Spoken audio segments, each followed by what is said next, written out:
안녕하세요. 오늘은 어쩌면 청취자 여러분의 미래가 될 수도 있는 조금은 도발적인 주제를 가져와 봤습니다. 집에서 혼자 죽기를 권한다. 이런 제목의 책 혼자 맞는 마지막. 과연 이걸 어떻게 받아들여야 할지 오늘 이 자료들을 보면서 함께 좀 깊이 파고 들어보죠. 오늘 저희가 살펴볼 자료는요. 그 사회학자 우에노 지즈코의 책 집에서 혼자 죽기를 권한다. 저자가 도쿄대 명예교수시죠. 네, 맞습니다. 일본도 그렇고 우리나라도 정말 빠르게 고령화 사회로 가고 있잖아요. 그러면서 이제 노년의 삶이나 죽음에 대한 기존 방식들, 여기에 의문을 제기하는 목소리도 점점 커지는 것 같고요. 오늘 내용도 딱 그런 고민의 연장선에 있는 것 같습니다. 네, 그래서 이번 시간에는 이 자료를 통해서요. 우선 변화하는 가족 형태, 특히 그 1인 가구 있잖아요. 이게 정말 놀랍게 늘고 있는데 이 증가세와 노년기 삶의 만족도가 어떤 관계가 있는지, 그리고 또 죽음을 맞이하는 방식, 여기에 대한 새로운 관점을 좀 탐구해 보려고 합니다. 뭐 병원이나 시설 말고 집에서 마지막을 맞는 거, 재택사라고 하죠. 그 가능성과 의미, 또 많은 분들이 좀 두려워하시는 고독사, 여기에 대한 오해도 좀 짚어보고요. 그리고 이제 피해야 할 없는 과제죠. 치매. 치매와 함께 살아가는 문제까지. 정말 우리 사회가 당면한 현실적인 이야기들을 좀 깊이 있게 들여다볼까 합니다. 네, 자료로 보니까요. 이제 정말 곧 1인 가구가 절반을 넘어선다고 해요. 뭐 사별이든 이혼이든 결국은 많은 사람들이 싱글로 돌아간다. 이 현실을 좀 봐야 한다는 거죠. 근데 여기서 제일 놀라운 지점은요. 노년기에는 오히려 혼자 사는 게 삶의 만족도를 더 높일 수도 있다. 이런 연구 결과가 있다는 거예요. 그렇습니다.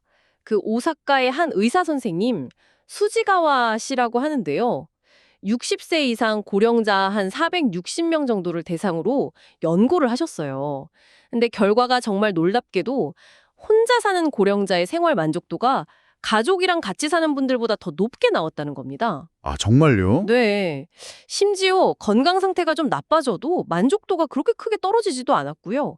또 자녀가 있든 없든 그것도 별다른 영향이 없었다고 해요. 와, 오히려 그 2인 가구, 그러니까 노부부 가구죠.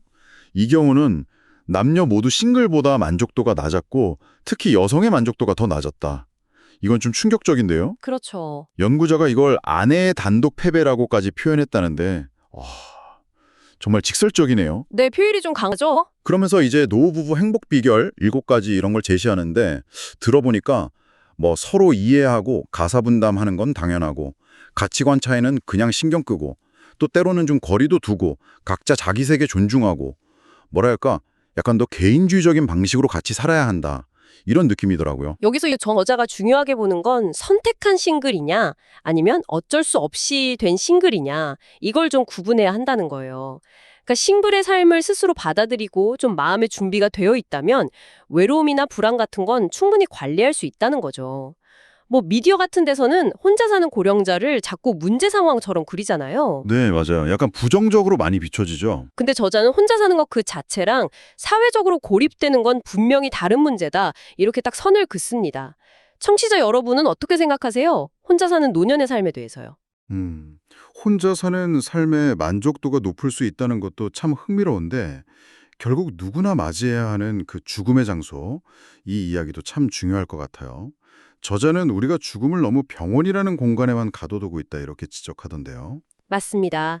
실제로 일본의 사망 원인 상위권을 보면요. 암, 심혈관 질환, 노쇠, 뇌혈관 질환 뭐 이런 것들인데 대부분 노화랑 관련된 만성 질환이거든요. 그러니까 이건 어느 정도 예측이 가능한 죽음이다. 이런 의미죠. 특히 그 노쇠라는 사망 원인도 좀 주목할 만한데요. 뚜렷한 병 없이 그냥 나이가 들어서 자연스럽게 사망하는 경우를 말하는 거죠. 하긴 병원에서 죽는 게 당연하게 된 게 생각보다 그렇게 오래되지 않았다고 하더라고요. 일본 같은 경우 1976년에야 병원 사망률이 집에서 돌아가시는 비율, 즉 재택사율을 넘어섰다고 하니까요. 그렇습니다. 그래서 저자는 임종이 정말 가까워진 고령자분들한테 너무 과도한 연명치료는 큰 의미가 없을 수 있다. 그리고 마지막 순간까지 꼭 병원에 있으려고 하는 건 어쩌면 의료 환경이 좀 열악했던 과거의 생각일 수 있다. 이렇게 지적을 해요. 실제로 최근 일본에서는 병원 사망률이 좀 줄고 있고요. 재택사나 시설 간호 비율이 늘고 있다고 합니다. 그리고 이런 흐름은 앞으로 계속 될 거다. 이렇게 예측하고요. 뭐랄까 그 집이라는 익숙한 공간에서 좀 존엄하게 마지막을 맞이하는 것, 여기에 대한 사회적인 인식이 좀 변하고 있는 거죠. 그래서 저자가 아주 구체적인 조언까지 하더라고요. 만약에 어르신이 집에서 좀 평온하게 임종 과정을 밟고 계신다면 절대 119를 부르지 마라. 왜냐면 119가 오면 막 응급처치하고 하면서 오히려 더 소란스럽고 힘든 마지막이 될 수 있다. 뭐 이런 이유에서요. 일본은 그 간병보험 제도가 있어서 방문의사나 간호사 도움을 받을 수 있으니까 재택사가 충분히 가능하다 이렇게 설명을 하고요. 여기서 이제 의료의 역할을 좀 명확히 할 필요가 있는데요. 의료라는 게 병을 치료하는 거지 죽음 그 자체를 막거나 인위적으로 늦추는 게 주된 역할은 아니라는 거예요. 자연스러운 노쇠 과정에 접어든 분들께는 오히려 의료 개입을 좀 최소화하고 존엄하게 마무리하실 수 있도록 돕고 사후의 의학적인 확인, 뭐 사망 진단서 발급 같은 거죠. 이런 역할이 더 적절할 수 있다는 시각입니다. 아, 결국 집에서의 마지막을 강조하는 거네요.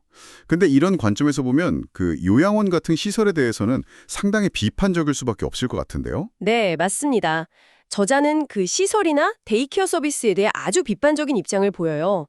특히 그 획일적인 집단 생활, 여기에 대한 거부감을 아주 강하게 드러내면서 시설을 그냥 24시간 생활 전체를 통제하는 전제적 기관이다.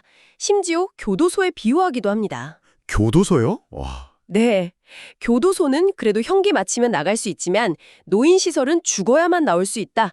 이런 좀 극단적인 표현까지 쓰면서 시설은 더 필요 없다. 이렇게 주장할 정도예요. 시설을 교도소에 비유하다니. 와, 정말 강한 어조네요. 이게 단순히 뭐 개인적인 취향 문제를 넘어서서 노년기에도 개인의 자율성이라던가 아니면 그 익숙한 환경에서 오는 심리적 안정감, 이걸 무엇보다 중요하게 봐야 한다는 철학이 담겨 있는 것 같아요. 그렇죠. 그리고 재택사에 대한 또 다른 현실적인 고민, 바로 비용 문제죠. 많은 분들이 집에서 돌보려면 24시간 누가 옆에 있어야 하니까 돈이 많이 들 거다 이렇게 생각하시잖아요. 네, 아무래도 그런 걱정이 제일 먼저 들죠. 근데 사실 병원이나 시설에서도 실제로 24시간 전담 인력이 딱 붙어 있는 경우는 거의 없어요. 그냥 정해진 시간에 회진 돌거나 상태 확인하는 방식이죠. 집에서 케어 매니저를 통해서 필요한 시간대에 방문 간호나 간병 서비스를 받는 거랑 본질적으로는 크게 다르지 않다는 거예요. 정 불안하다면 뭐 비상 호출벨 같은 안전장치를 활용할 수도 있고요. 저자가 재미있는 비유를 들더라고요. 이 비용 문제를 설명하면서 미식 비유요. 최고급 레스토랑 A급만 미식이 아니라 뭐 동네 맛집 B급이나 그냥 집밥 C급도 각자의 미식이 될 수 있는 것처럼 간병 서비스도 그냥 자기 형편이나 상황에 맞게 이용하면 된다는 거예요. 아, 네네. 완벽하지 않더라도 좀 낡고 불편한 집이라도 마지막까지 내 공간에서 내 방식대로 지내는 그 행복, 이게 무엇보다 소중하다 이렇게 강조하는 거죠. 유튜브 리뷰어도 그 한국의 노치원, 데이케어 센터죠. 이게 인기 있는 이유 중 하나가 낮에는 센터에 가더라도 저녁에는 결국 자기 집으로 돌아와서 잘 수 있다는 점, 이걸 꼽더라고요. 네, 자신의 공간을 유지한다는 거, 또 일상의 연속성을 지킨다는 거, 이게 심리적으로 정말 큰 안정감을 주는 것 같습니다. 집에서 마지막을 보내는 것에 대한 또 다른 큰 걱정거리, 바로 혼자 죽는 것, 즉 고독사에 대한 두려움일 텐데요. 저자는 이 고독사라는 개념 자체를 좀 새롭게 봐야 한다고 주장해요. 맞습니다. 보통 고독사 하면 되게 비극적이고 쓸쓸한 죽음, 이런 이미지를 떠올리잖아요. 근데 저자는 고독사의 조건을 아주 명확하게 정의합니다. 첫째, 혼자 사는 사람이 집에서 사망. 둘째, 사망 시점에 목격자가 없음. 셋째, 범죄 같은 사건성이 없음. 넷째, 사망 후에 일정 시간이 지나서 발견됨. 딱 이 네 가지 조건을 충족하는 경우죠. 통계적으로 보면 남성, 특히 50대 후반에서 60대에서 많이 나타나는데요. 저자는 이분들이 사망하기 전부터 이미 사회적으로 고립된 삶을 살았을 가능성이 높다 이렇게 지적합니다. 아, 살아있을 때부터 이미 고립되어 있었다. 네. 반면에 여성 노인의 경우는 상대적으로 친구 관계 같은 사회적 네트워크가 좀 더 활발해서 고독사에 대한 두려움이 덜하다 이렇게 분석하고요. 그렇다면 고독사 문제의 핵심은 죽은 뒤에 얼마나 빨리 발견되느냐, 이게 아니라 살아있는 동안 얼마나 사회랑 연결되어 있느냐, 즉 고립을 예방하는 거겠네요. 정확합니다. 바로 그거죠. 그래서 저자는 고독사 방지를 위해서 안보 확인 전화나 수도 사용량 체크, 센서 설치 이런 식의 감시 시스템을 도입하는 것에 대해서는 오히려 우려를 표해요. 자칫하면 프라이버시 침해나 감시 사회로 갈 수 있다는 거죠. 그럴 수도 있겠네요. 오히려 일본의 간병보험 서비스를 이용하는 노인들의 경우에는 정기적으로 케어 매니저나 간병인이 방문을 하니까요. 장기간 방치될 가능성은 현실적으로 낮다고 봅니다. 중요한 건 살아있는 동안의 관계망 형성이라는 거예요. 그래서 저자가 고독사라는 그 부정적인 낙인이 찍힌 용어 대신에 좀 중립적인 재택사라는 용어를 사용하자 이렇게 제안하는군요. 혼자 집에서 죽는 게 특별히 비극적이거나 잘못된 일이 아니다. 이런 인식을 좀 만들자는 의도겠죠. 네, 맞아요. 더 나아가서 임종 순간에 꼭 누군가가 곁을 지켜야 한다는 생각 자체가 어쩌면 죽는 당사자보다는 남겨진 사람들의 죄책감을 덜기 위한 욕구일 수 있다. 임종 이패 콤플렉스 이런 말까지 쓰면서요. 상당히 날카로운 지적인 것 같아요. 그렇죠. 임종 순간을 놓쳤다고 너무 자책하기보다는 살아있는 동안에 충분히 마음을 전하고 관계를 잘 맺는 게 훨씬 더 중요하다는 의미로 볼 수 있겠습니다. 작별 인사나 감사의 표현은 기회가 있을 때 미리 나누는 게 좋다. 이런 저자의 조언처럼요. 네, 노년의 삶에서 또 하나 빼놓을 수 없는 문제가 바로 치매인데요. 일본은 2025년이면 노인 5명 중에 1명이 치매 환자가 될 걸로 예상된다고 하니까 와, 정말 남의 일이 아니네요. 보통 치매에 걸리면 시설에 가야 한다 이렇게 생각하기 쉬운데 여기서도 저자는 좀 다른 시각을 제시하더라고요. 네, 저자는 그 정신병원 같은 곳에서의 무리한 신체 구속이나 좀 과도한 약물 투여가 오히려 환자의 인지 기능이나 활력을 떨어뜨릴 수 있다 이렇게 비판합니다. 실제로 약을 좀 줄이거나 중단한 후에 오히려 상태가 좋아지는 사례들도 소개하고 있고요. 치매 환자 역시 방문 간병이나 식사 배달 서비스 같은 도움을 받으면 익숙한 자기 집에서 혼자 생활하는 게 충분히 가능하다. 그리고 실제로 그런 사례가 늘고 있다. 이렇게 주장해요. 그 이식 행동이라고 하죠. 이상한 걸 먹는 행동, 이런 치매 환자의 문제 행동으로 여겨지는 것들에 대해 해석도 좀 흥미로웠어요.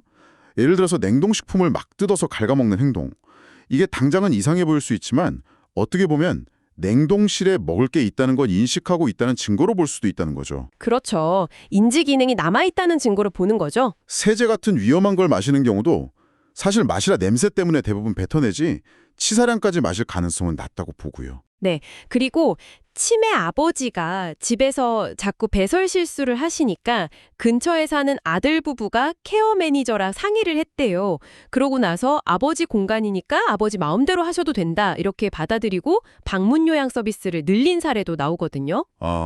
만약에 가족이 직접 다 처리하려고 했다면 관계가 망가졌을 수도 있는데 사회적인 돌봄 시스템을 활용하면서 문제를 해결한 거죠. 그때 그 케어 매니저가 이런 말을 했다고 해요. 가족의 각오만 있다면 치매여도 혼자 살 수 있다고요. 와, 가족의 각오. 결국 치매에 걸리지 않으려고 막 애쓰기보다 치매에 걸리더라도 안심하고 살아갈 수 있는 그런 사회적 환경을 만드는 게 더 중요하다는 메시지네요. 그렇습니다. 치매에 걸리면 과거에 대한 후회나 미래에 대한 불안 같은 게 좀 희미해지고 현재에 집중하게 된다는 점을 일하기해요. 뭐랄까 약간 아기와 같은 상태가 된다는 거죠. 식사, 배설, 목욕, 이 기본적인 삶의 요소만 유지된다면 살아갈 수 있고 이걸 지원하는 전문가와 제도가 있다면 집에서의 삶도 불가능하지 않다는 겁니다. 네덜란드에서 치매 환자 안락사가 늘고 있는 것에 대해서는 좀 비판적인 입장인데요. 과거 건강했을 때의 결정으로 현재의 생명을 끝내는 건 진정한 자기결정이라고 보기 어렵다는 시각이에요. 그것도 일리가 있네요. 안락사 논의보다는 완화 의료를 발전시켜서 삶의 마지막 과정을 좀 편안하게 만드는 게 더 중요하다. 이렇게 강조하고요. 심지어 교토의 한 의사는 노망이야말로 축복이다. 이런 말까지 했다고 소개하는데 그 이유가 온갖 걱정이나 번뇌에서 벗어나서 현재만에 살게 되기 때문이다. 이런 거죠. 노망이 축복이라 참 독특한 시각이네요. 들어보니까 결국 이 모든 논의의 핵심은 집에서 혼자 죽는 것이 가능한가? 이 질문으로 모아지는 것 같고요. 저자의 대답은 아주 확고하게 네, 가능합니다. 인 것 같고요. 그리고 그 가능성의 가장 중요한 기반이 바로 간병보험 같은 사회적 돌봄 시스템이다. 이 말씀이시고요. 맞습니다. 저자는 일본의 간병보험 제도를 가족혁명, 간병의 사회화, 즉 탈가족화다 이렇게까지 부르면서 아주 높이 평가합니다. 간병이라는 게 더 이상 특정 가족 구성원, 특히 여성에게만 지워지는 부담이 아니라 사회 전체가 책임지는 시스템으로 바뀌었다는 의미죠. 근데 흥미로운 점은요. 집에 간병인이라는 타인을 들이는 것, 여기에 대한 거부감이 정작 어르신 본인보다는 가족들에게서 더 크게 나타난다는 거예요. 정말요? 의외네요. 네. 근데 막상 전문가의 도움을 받아보면 어설픈 가족 간병보다 훨씬 질 높고 편안하다는 걸 깨닫게 된다. 이렇게 지적합니다. 만약에 이런 간병보험 제도가 약화된다면 다시 간병 부담이 가족에게 돌아가는 재가족화가 일어날 거고, 이건 부양할 가족이 없는 1인 노인 가구에게는 정말 치명적인 결과를 낳을 수 있다. 이런 경고도 덧붙이고요. 성년 후견인제도 역시 이해관계가 얽힐 수 있는 가족보다는 신뢰할 수 있는 제3의 사회적 기관에 맡기는 편이 더 현명할 수 있다. 이렇게 조언하고요. 결론적으로 저자는 이렇게 말합니다.